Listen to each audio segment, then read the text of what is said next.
गुजरात के वडोदरा के railway station पर पाकिस्तान से रिहा हुए मछुआरों को लाया गया। वडोदरा रेलवे स्टेशन पर आज पाकिस्तान की जेल से रिहा किए गए 22 मछुआरों को लाया गया। इन मछुआरों को बस के जरिए उनके गृह नगर वेरावल भेजा गया।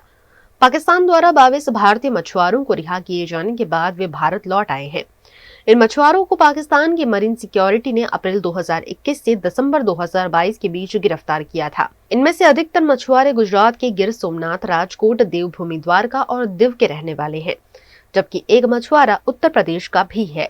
3 વર્ષ પહેલા પકડાઈ ગયો તો મારે વાંથી લાંડી જેલમાંથી પાકિસ્તાન કરાચીમાંથી મને લાંડી જેલમાંથી શુક્રવારે કાઢ્યો છે સવારે 8 વાગે। ત્યારે આજે પહોંચ્યો છું અહીંયા। અમે 22 માણસો છે, એમાં બધા માણસો તૂટેલા ભાંગેલા બીમાર ઈ માણસો આવ્યા છે। બાકી અટ્ટા માણસો હજી લાંડી વहाँ પાકિસ્તાન કરાચીમાં છે ને અમે વિનંતી કરીએ છીએ કે તમે એને જલ્દ से जल्द છોડાવવાની કોશિશ કરો, કારણ કે वहाँ બહુ બીમારી છે, ખારીશોની ને ખાવા પીવાની તકલીફ છે। માણસો वहाँ બહુ તકલીફમાં છે। पहले 3 बरस हो गया नाडी जेल में था। थोड़ा बहुत खाने की तकलीफ था, दूसरा कुछ वो भी हम काम करते थे, बहुत ही काम। वो 100-200 रुपया कमा के खुद का पक्का की भी खा सकता था, गवर्नमेंट की कोई परेशानी नहीं थी।